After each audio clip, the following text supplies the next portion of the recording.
I'm Riley Reese.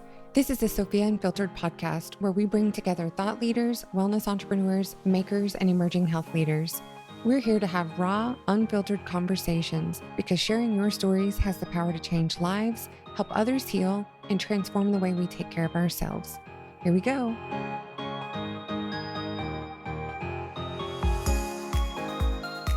Hi, everyone, and welcome back to another show on Sophia Unfiltered. Today, we are honored to welcome Tris Thorp. She is a prominent figure in social emotional learning and personal empowerment. Tris stands out as an integrative breakthrough coach, a best-selling author, and acclaimed keynote speaker. Beginning her journey at the Chopra Center under Dr. David Simon, she co-facilitated emotional freedom workshops and later honed her understanding of the unconscious mind through mentorship with Debbie Ford, now certified as a breakthrough shadow coach. For over 2 decades, Tris has shared her insights, collaborating with luminaries like Dr. Deepak Chopra and impacting countless lives. With expertise in neuro-linguistic programming, hypnosis, mental and emotional release, and Reiki, Tris brings a wealth of experience to the table. Please join us in extending a warm welcome to Tris Thorp. Hello, everyone. Thanks for having me with you today. Yeah, we are super excited to get to know you and your work. Our last few shows and episodes have really been focused on this mind-body connection, so I can't wait to dive into your last 20 years of work. Where should we start? Yeah, that's a really good question. I'll just begin by telling you all a little bit about myself and kind of how I came to this work because it's an interesting story. It was not a chosen path, and I sort of landed here through what I often refer to as just sort of divine timing or divine guidance. I had gone through several rock bottoms in my life. I had a pretty tumultuous upbringing and really, really struggled with fitting in and belonging and kind of finding my way in life, and just kept really hitting my head on, like, why isn't life working? Why do I feel the way that I do? Why do I keep having the same struggles over and over again? Like, what is wrong with me? And while I have always had a very exciting life in terms of the work that I was involved in, I kept coming up against rock bottoms and being homeless, being addicted to marijuana, having really difficult psychological problems when I was a child, lots of stuff around abandonment and not feeling like I belonged. And when I was early on in childhood, I was cutting myself to inflict pain and also I think it was just sort of like this weird psychological thing that we sometimes do when we're children and we don't know where to put that pain and we don't know how to clarify our confusion or make sense of the world. And so I just noticed that throughout my young adult life, I continued through these patterns and these cycles of behavior and repetitive experience.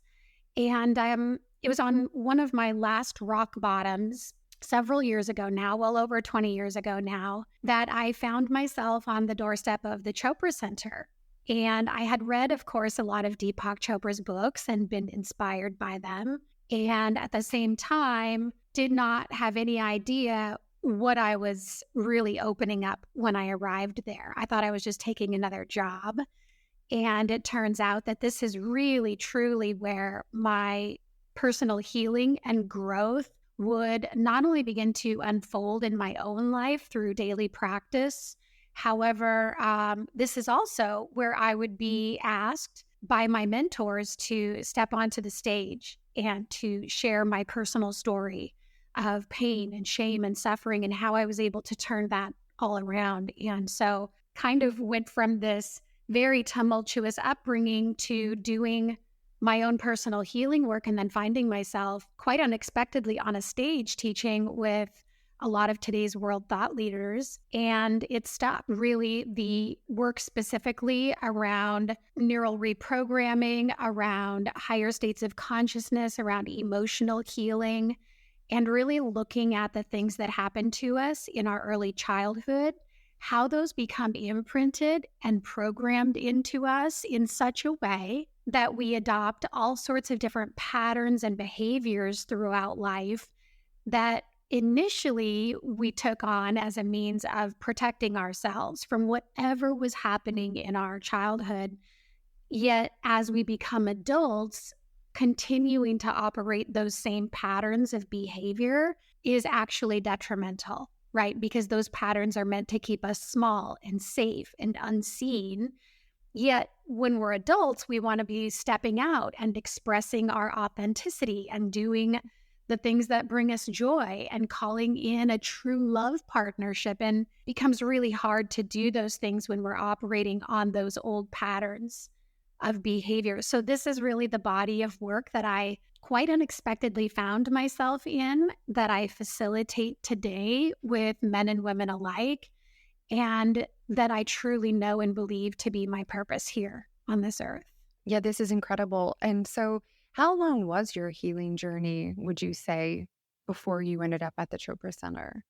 Well, so my healing journey, I want to say, didn't even begin until I landed at the Chopra Center, because I didn't even understand that I had trauma. I had no idea that I had trauma from childhood or even from my early adult life. Because I think a lot of us, when we think of trauma, we think of things that occur in war.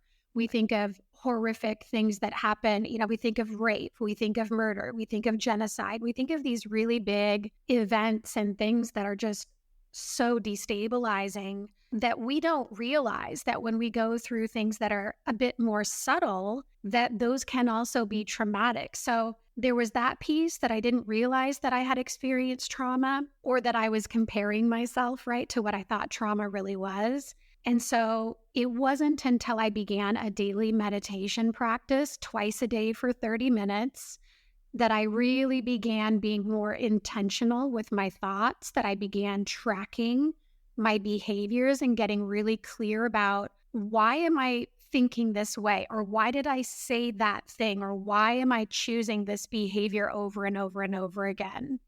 So I would say it really began at the Chopra Center, when my whole world and my mind expanded to, wow, there are these ways of approaching life that had never been a part of my experience leading up to that. And then to just sort of finish that question, which is, I don't think we ever, the healing never stops, right, Riley? We just keep on discovering new layers. And just as soon as we think, oh, I've finally have dealt with that, I've integrated that, I've really healed through that, it's not necessarily that we haven't done a level of healing. It's just that a new layer is then revealed and we can go a little bit deeper with it. So I think it's an ongoing practice and process. Yeah, I think that's beautiful. And I love how you talked about trauma is not just some big traumatic event. It could be a breakup to you. It could be, your parents getting divorced and you may not realize how it's impacted you. For our listeners who, you said you had this profound moment when you were on the doors of you're going to work at the Chopra Center. For all of our listeners who may be suffering or looking for something or trying to heal, what was it that you found? You said you just walked in, it was just this overwhelming, these new ways. What was it? What was that? For all of us that can't work at the Chopra Center, what was that experience like? What did you discover there? I discovered myself. I really slowed down, through these practices of meditation and yoga, not just the asana, right? Not just the yoga sequence that we do on the mat, but all the 8 limbs of yoga. And they really just have this way of slowing down time and making you be more aware of everything that's happening in your life. So I remember coming into the doors of the Chopra Center, having my very first interview, being hired, starting my work there. And every day that I went there, I was surrounded by people who were very clearly in the work. And it's not these ooh, we're so enlightened kind of people, people that were very much in the practice of meditation, in the practice of personal growth, in the practice of spiritual development in a million different ways on a million different days. And regardless of wherever they were at in their process, it was just a very unconditionally loving place to be. And so for me, I think that was a really unique opening that I felt safe. I felt like everybody who's here is on their own path and they all are carrying their own pain and their own shame. And when the lights go out at night, every single one of us are struggling with something or feeling challenged. And yet we continue to hold each other in this safe space. And so it was a very fortunate environment to be in. And I realized that, we don't all have that. And so, how can we move into this work if we don't have this, these amazing people or this environment where there's soft music and low lighting and affirmations. And it's just the daily practices that we come to, whatever those are for you, whether that's meditation and yoga, whether that's a 12-step process, whether that's prayer and contemplation, whether that's your morning pages and your daily connection with nature, is to really slow down and be present in whatever you're thinking and feeling. And doing the journaling work, I feel like side by side with that really helps you to sort of pull back the layers or pull back the curtain and begin to connect with who you really are. Not the busy person that when you wake up and you burn through the day and you pass out and you're on repeat, not the roles that you play, not the position you have at work, not, all of these different personas that we have, but really just stripping everything away at the end of the day and being like, who am I? And what do I want? How can I be in service to myself and to others? And those are really the three questions that were at the beginning of all of the Chopra Center meditations. As we were guiding people through meditation, we would ask the three soul questions. And those three questions can take you a very long way in discovering who you are and what you want and what's important to you. And then I discovered that coming out of those practices, like taking aligned action and doing the things, right? That when you ask those questions and the answers come to you of who am I and what do I want and what's important to me and how can I be living truly into my authenticity today, whatever answers bubble up in meditation, come out of meditation and then go and live your day in those ways. And I feel like that's really how I got to know myself and really be able to hold space for who I am and what I was moving through and what needed healing. Yeah, I think that's beautiful. And I love how you touched on, just the appreciation that we can't all work at that Chopra Center. Right now, we're experiencing burnout at work. There's quiet quitting. People are just not happy. COVID really took a toll on a lot of different staff and different positions. And what I think is beautiful about this is at the end of the day, we're carrying this and we can take control of our situation surrounding and meditate, regardless if we're not at the place where we have the dim lights and the candles and the soft music going. So I think that was beautiful. So Tris, you're also a shadow coach. Okay, so can you tell us a little bit about what that means? So I think a lot of us know the gist of coaching. It's a pretty big industry these days.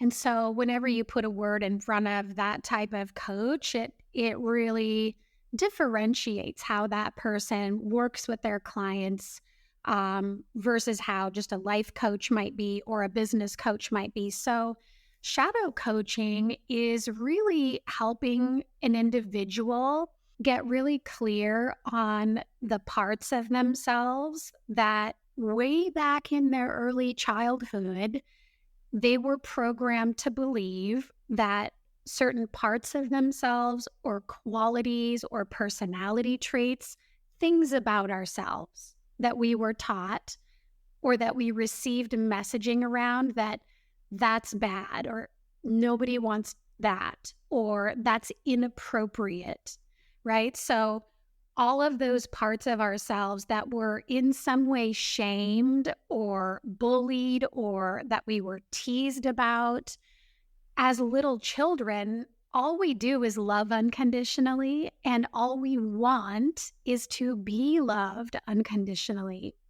So in our early childhood and in our families of origin, whenever a parent or a caretaker or a sibling or a clergy person or a teacher, whenever someone pointed out something about us that they didn't like or that they felt was inappropriate or unwanted or annoying, then we automatically, as little children, we made this unconscious decision to put that part of ourselves away.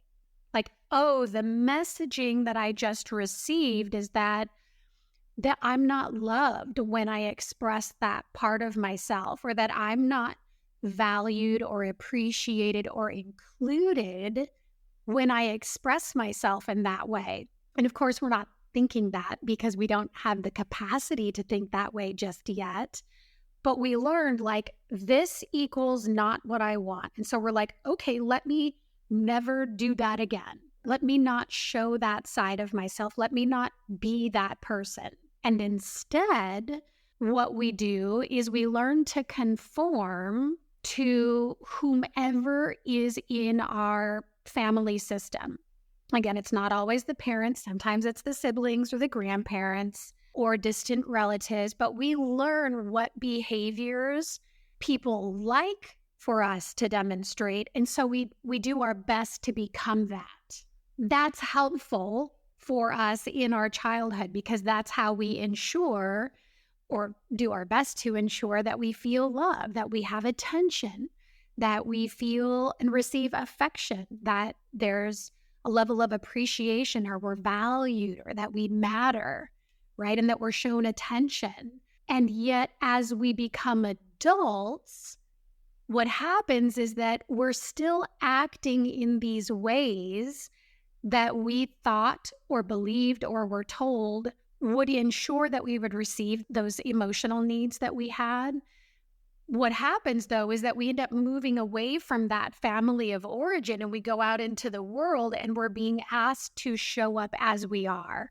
And for so many people, as teenagers and young adults, we don't know who we are. Number one, because we haven't had enough life experience to shape us, but also because in our childhood, we were taught to be what someone else wanted us to be. So the shadow are those natural parts of you, your natural personality, your natural disposition, those qualities and those characteristics that make us unique and special and beautiful and charming and intelligent and fun to be around. So many people have hidden those away from themselves for so many years in favor of behaving how we think society wants us to show up. And so what happens is that we end up as adults feeling like, what's wrong with me? Like when I look on paper, everything, all the boxes are checked. Like it seems like I'm doing everything. I have the job. I got the education. I have a beautiful husband or wife. My marriage is great, or at the very least, it's, I'm handling things. And there's something deep inside of me that feels like there's a void or that's unfulfilled or that's missing. And I can't quite put my finger on what that is. And so there are a lot of different avenues into exploring that. But what I do with shadow work and with shadow coaching is I help people identify all of those areas of themselves that they were taught to hide so that they can start to bring those out in themselves today and first of all, begin to know who they are. Right? Because if all of your stuff is hidden away in the closet and you're over here like putting on these personas for other people, strong likelihood that you don't even know who you are. And you're like, I don't even know what that would look like or what that means.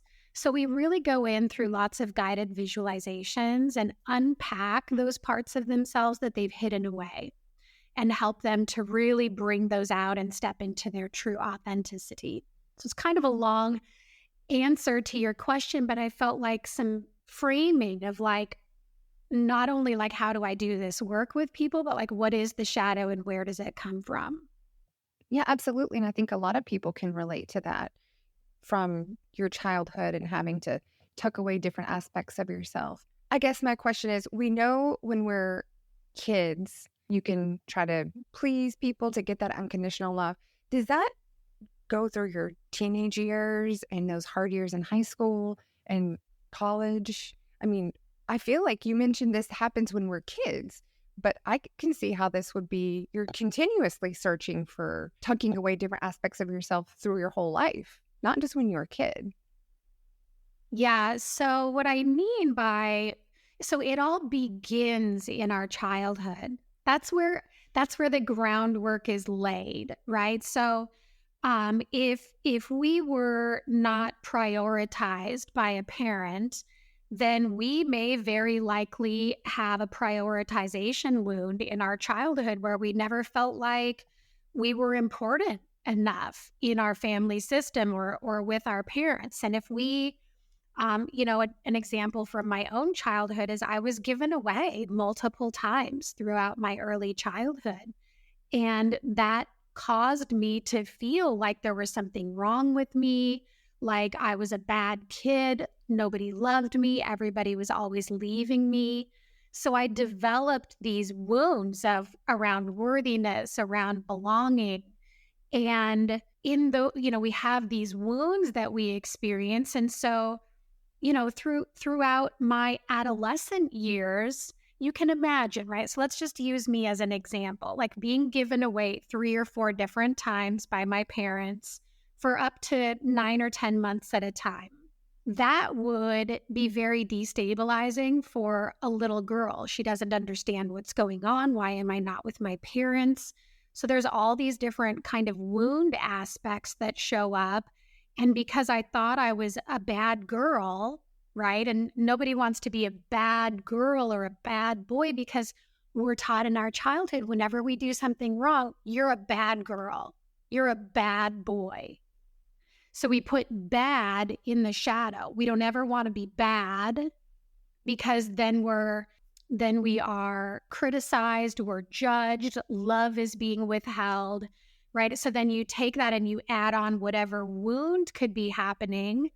And now you have a little girl who thinks that she's bad. So she put bad in her shadow, doesn't ever want to be bad. What does she want to do instead? She wants to be a good little girl. So a good little girl people pleases. A good little girl is always wanting to, let me show you what a good girl I am. Let me show you how lovable I am. Let me show you all the reasons why you should want to be around me. And so we learn these people-pleasing behaviors because we were in some way rejected or made to feel that we didn't belong. We weren't worth our parents' time. We didn't matter. So to answer your question, Riley, then yeah, of course, we go off into the school system, grade school, junior high, high school, college. And because our programming is that we don't matter, we're not a priority, we're unworthy, we don't belong, then we go and we choose behaviors that will be like, hey, everybody, look at me. I'm bringing my A game. I'm bringing my smiley face. I'm going to get along with everybody. Whatever behaviors it is that we choose in that moment, we're choosing them because we so desperately want to be seen. We want to be acknowledged. We want to be validated. We want to be loved. We want to be liked. We want to be included. And so if in those patterns of behavior, we are given the validation, the belonging, the worth, all those things we're seeking, then it validates that, okay, this behavior equals I'm loved. And if we don't get the results that we're looking for when we're running these people-pleasing behaviors, we double down on the people-pleasing. And now we become a doormat. And now we become, oh, I'm sorry. We apologize for everything. We stay small. We're just always like feeling like we have to just roll the carpet out for other people. So no matter how you slice it, we then arrive in adulthood, and it doesn't matter what context of life. If you're if this originated in your family system, then when you go home for the holidays, you're sidestepping and you're putting on a different persona, the one that you learned when you were a child, that this is the one that gets you to the results that you want. And when you start dating, and when you have friendships, and when you join social circles, and when you get your job, you're always conforming in these different contexts and relationships, but some version of that is always being expressed because you didn't receive it in your formative years. And Tris, this sounds to me that you're literally putting on, like you mentioned, personas. This sounds like you have a different persona for the different places you show up in. Is that how this is working?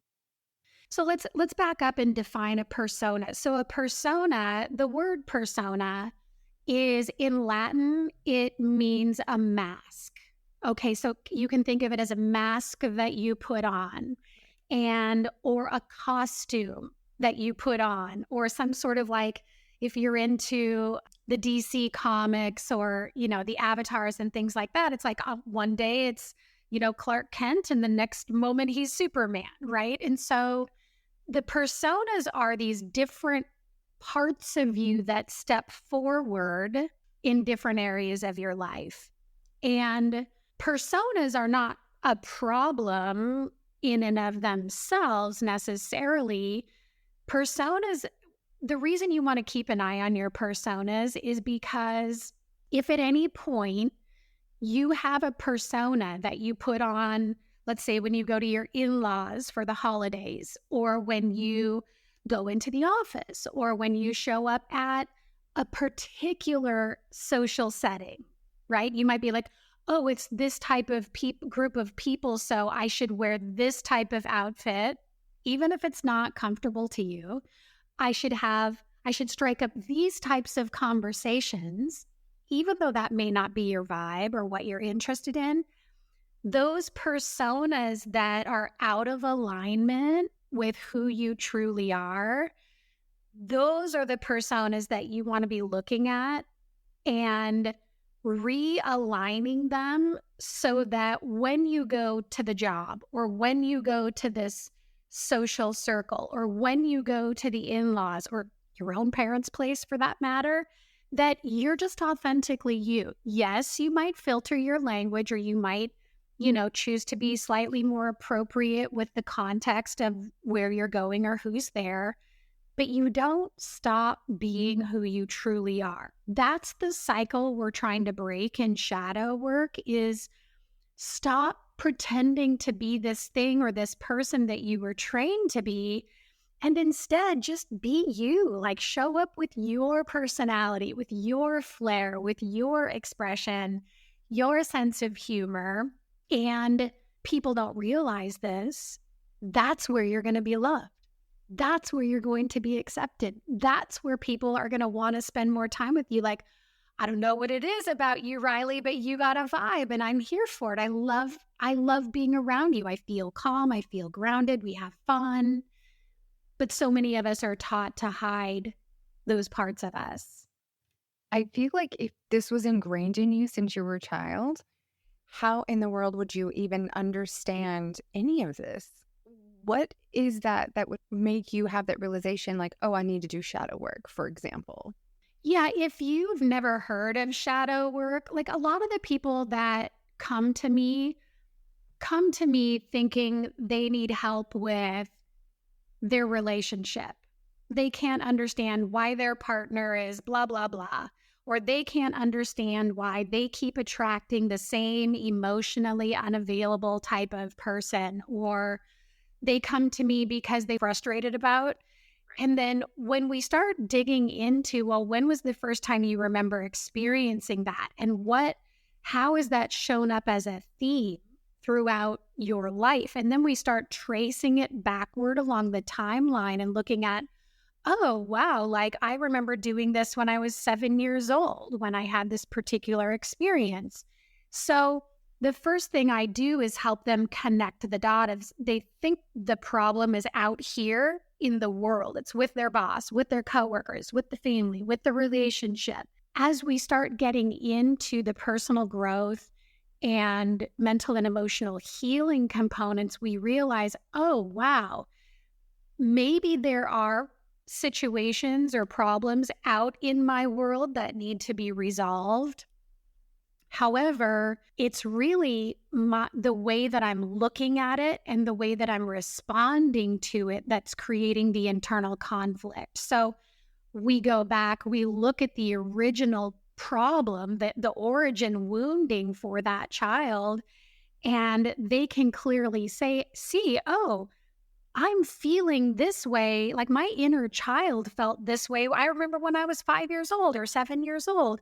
And it's a very similar thing here. So what they're trying to do is get their needs met here that weren't met back there, but they're not bridging that there's a problem back here. So when we go back and we start to do the healing work in the past, it automatically has a ripple effect and changes how you see yourself in your current dynamic. And yes, there will probably be aligned action that needs to be taken, or difficult conversations that need to be had, or people in places that need to be left behind, of course. But we're not able to really see truly what's happening as a problem in our lives today until we understand, what have I carried forward from my own childhood that's causing me to repeat these things? I don't know if that answered your question. I think that was amazing how you're not just looking at giving a quick fix today, right? So today we know, for example, anxiety, we can go in and go to the doctor and take a pill, or we can go to have talk therapy, but there are a whole host of other types of practices available. And I love how coming to work with a coach such as yourself, you're going back to the beginning.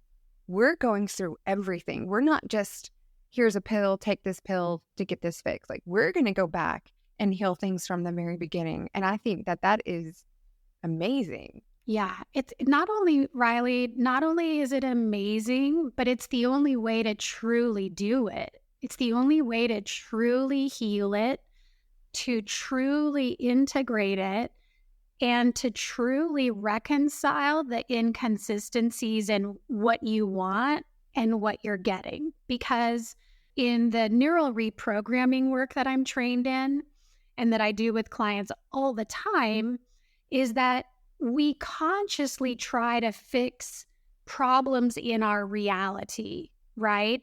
But Dr. Joe Dispenza talks about this a lot as well. I love this guy, by the way. He's like the beautiful combination between Deepak Chopra, old school, and kind of Tony Robbins, meets neuroplasticity in science. So there's a lot of evidence behind what he's saying. It's not just woo-woo stuff. But what Dr. Joe Dispenza says is that our personality, which is comprised of our thoughts, our behaviors, and our emotions, our personality is what creates our personal reality.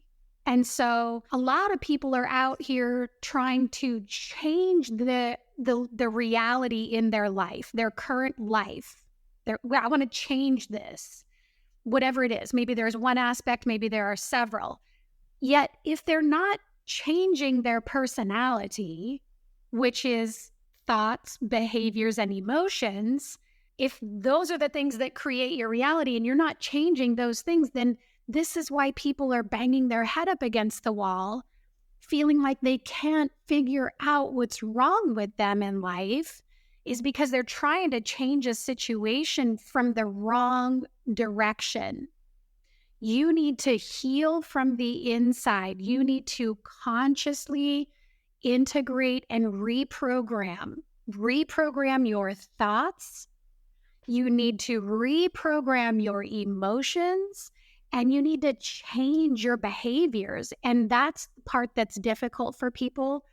And Riley, I'll tell you, it's because we try to change those things with our conscious linear thinking mind, but all of the programming is in the subconscious. So in other words, what I'm trying to say is that you need to do the subconscious reprogramming, thoughts, behaviors, and emotions, in order for that to change how you're consciously thinking, how you're consciously feeling. how you're consciously choosing to act or react or behave. Once you make those changes, life changes on its own. Like you don't even have to really do anything. Of course, unless there's a toxic relationship that you need to leave, or it's time to quit your job, or, if there's something extreme that you're like, okay, now that I have the reprogramming, now that I understand, now that I'm making more conscious choices, this person's got to go. Or it's time that I change where I live, right?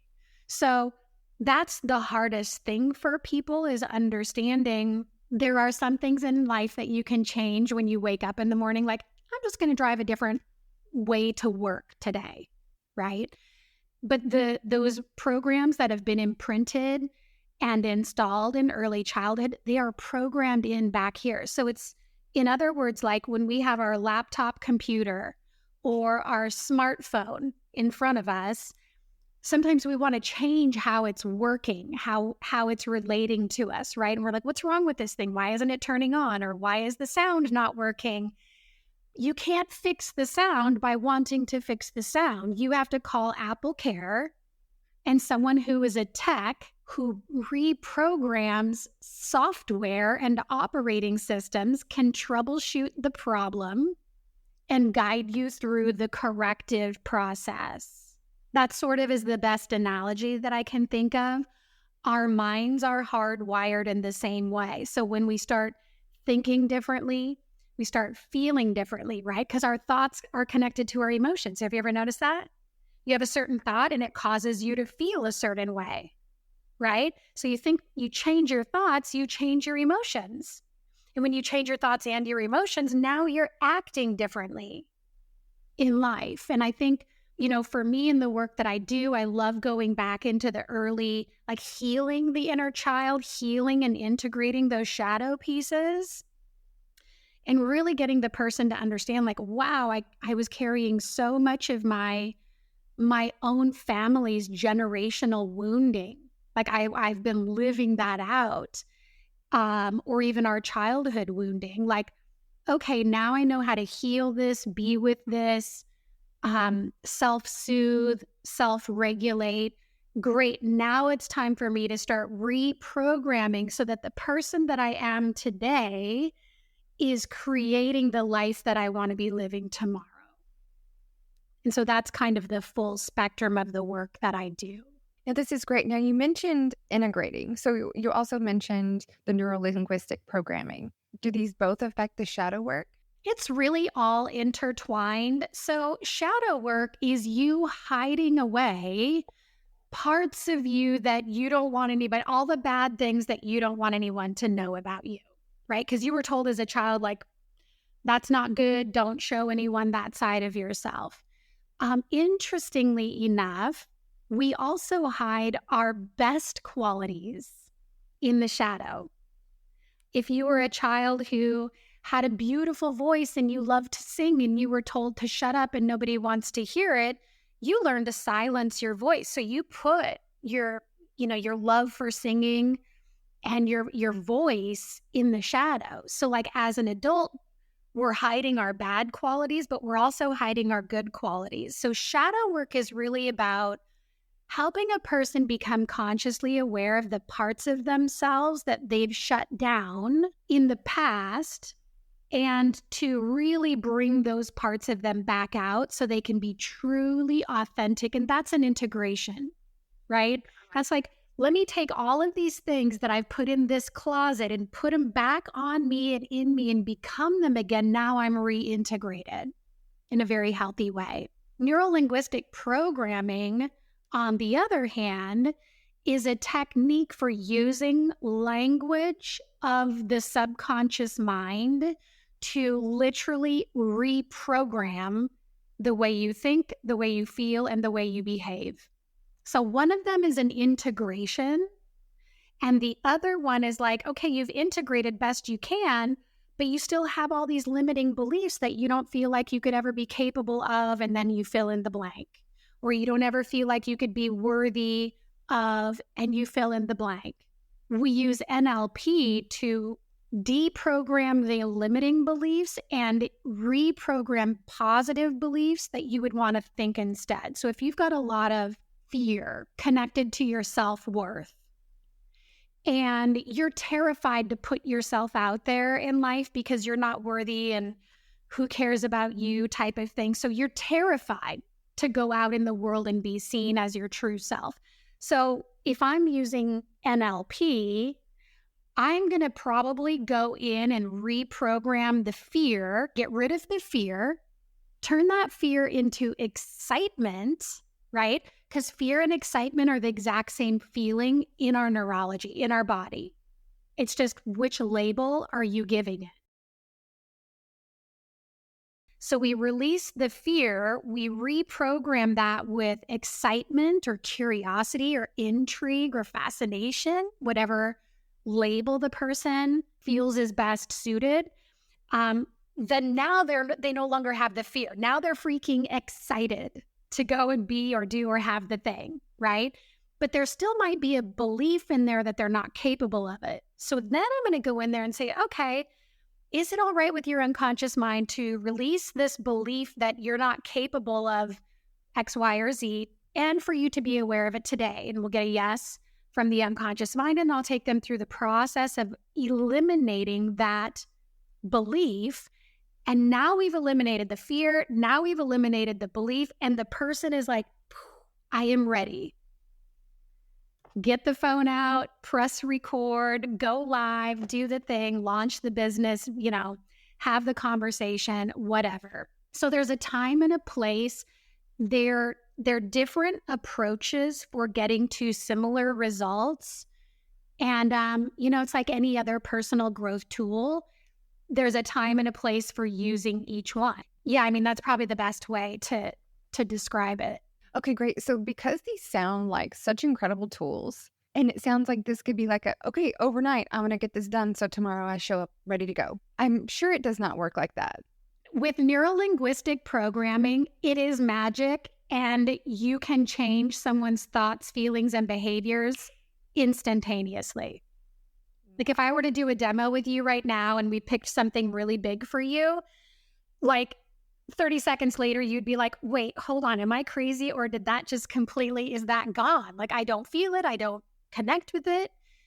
Now, where the action is and where the, really the changing of the behavior and the creating new neural pathways inside the brain is that you have to now, so we've done the change on the mind and the emotions.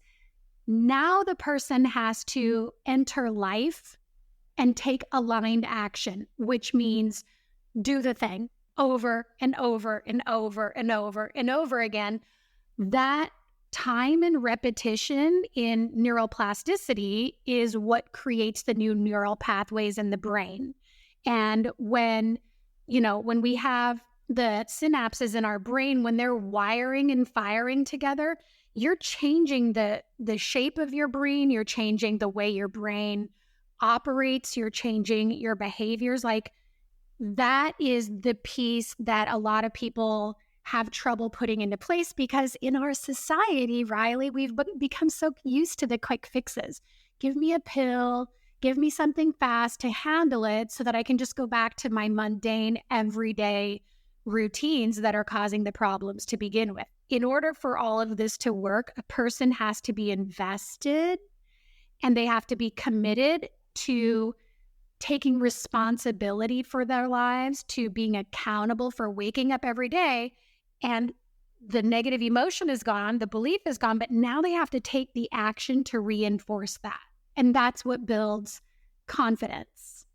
That's what builds capacity to actually step into that new life. And I would say that, again, when it takes action, it takes time, right? So, yeah. And the amount of time that it takes is going to be different for every person, depending on, what their experience is. But, I've been exercising daily for, 15 or 20 years, and I don't love exercising. I just don't. There are plenty of mornings I wake up and I want to stay in my robe for like 3 hours. And there comes a time in the morning, like even this morning, coming to our our call today, where I'm like, if I'm going to get this done, I've got to just like, without thinking about it, walk to the bedroom, change into my Lululemons, lace up my sneakers. And I know because of time and repetition that as soon as I have my sneakers on and they're laced up, it's happening. So that's the piece that you have to build in, right? For some of you, it might be going to the gym, and maybe the thing is like once you're in the car, you know it's happening, right? Or whatever the thing is in your life that you're wanting to reprogram. Yeah, this is incredible. So are there any books, resources? Where do you recommend people get started? I'm sure we need them all to reach out to you, but where can people get started to even learn more about the shadow work, the NLP, all of this? What would you recommend? So rather than going to NLP, I would say start with books that talk about your mindset and your emotions and like how it is that we originally become programmed. Because I think that before you get into all this other stuff, you have to understand like it all starts here. So my book, which is called Healing Your Heart, Rewrite Your Story with Awareness and Intention, is a great book for taking you back and very gently and easily unpacking things that happened in your early childhood. I also have a companion journal workbook that you can get. It's on Amazon. Another book that I really love is called The Origins of You. And the author is this woman named Vienna Pharaon, spelled Pharaon, I want to say. She's a licensed marriage and family therapist. But her book also very clearly and gently illustrates the 5 core wounds: worthiness, belonging, safety, trust, and prioritization. So I'm a really big fan of her work. Also for neural reprogramming, there's a podcast that I absolutely love. It's called Expanded by To Be Magnetic. And they have new episodes come out every Friday. I love it because these girls, so their claim to fame is really manifestation is what they're most known for, but they also talk a lot about neural reprogramming. So I feel like those are the best resources. And then I'm also just last is going to be Dr. Joe Dispenza. If you go to his website, which I think is just unlimited.com, he has meditations. He's got some great books. And I do several of his meditations, but the ones that I do every single day, he has a morning and evening meditation. And it's $20 and purchase them. The morning one has an introduction for 20 minutes that I listen to every morning while I'm brushing my teeth, making my coffee. And then I go straight from that into the morning meditation, which is guided 30 minutes. It's all the stuff that we've been talking about. And then he has a separate one at the end of the day that you can listen to that is also about 30 minutes and it's guided. And he has you recapitulate your day and looking at your thoughts, your behaviors, your emotions. So everything that we've been talking about today is covered in all of those resources. So Tris, can you please speak directly to our listeners who may be considering starting their own shadow work journey, but maybe a little bit hesitant or a little bit fearful of what they're going to discover? Can you just speak directly to our listeners that are considering starting this work?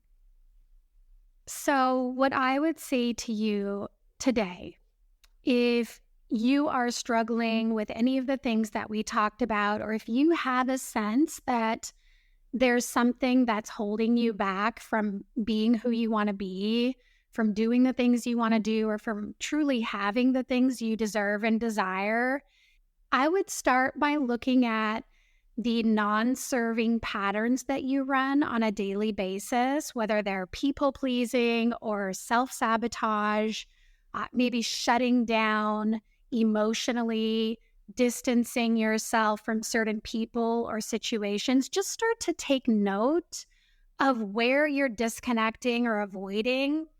And I would say just start doing some journaling around that, and then lean into any one of the resources that I've shared on today's episode to just start getting some ideas for things that you can do on a daily basis to help create more awareness.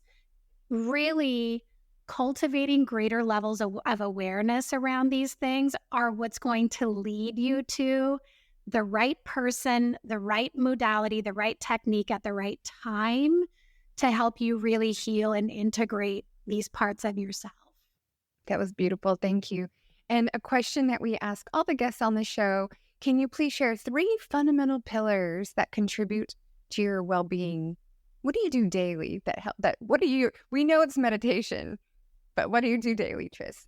Yeah. So for me, one of the things actually starts the night before. For me, I believe that sleep and quality sleep is so important for waking up the next day feeling refreshed, feeling energized, feeling clear. And so for me, restful sleep is a non-negotiable. Like I'm in bed by like 8 or 8:30 every single night. I have certain music that I put on. And, sometimes I'll wear earplugs depending on where I'm at to ensure that I can sleep all the way through the night. So sleep and a restful sleep routine are paramount for me. Then, as I mentioned earlier, I do morning and evening meditations. Both are about 30 minutes each. So meditation twice a day, really good sleep, and daily exercise are the top 3. And if I were to add one more, a 4th runner up is time in nature. Every day I try to get out and go for a walk on the coast or around the lagoon or even just through my neighborhood to just connect with nature, get away from my devices, get away from other people, and just really curate time for me to deep breathe and connect outside of everything else during the day. Thank you. I hope that inspires other people. And Tris, where can our listeners find you? You can connect with me through my website. I think right on the homepage, a little box will pop up. You can enter in your name and get my weekly emails that come out on Thursdays. I've been focusing a lot the last few weeks on our core wounds and reprogramming those. So that's how you can connect with me, read a little bit more about me, get on my weekly email list. If you are a Facebook person, you can join my Always Be Rising Facebook group, which is my community where I jump in and share tips and tools and practices. And I go live in there and talk about a lot of the different things we spoke about today in different contexts. So those are, you can find me on Instagram as well. And that's more just kind of if you want to touch in and get a vibe for who I am. So those are the 3 spots that you can find me. Great. Thank you so much for being here, Tris, and chatting with us today. Thank you so much for having me, Riley. It's been wonderful being here.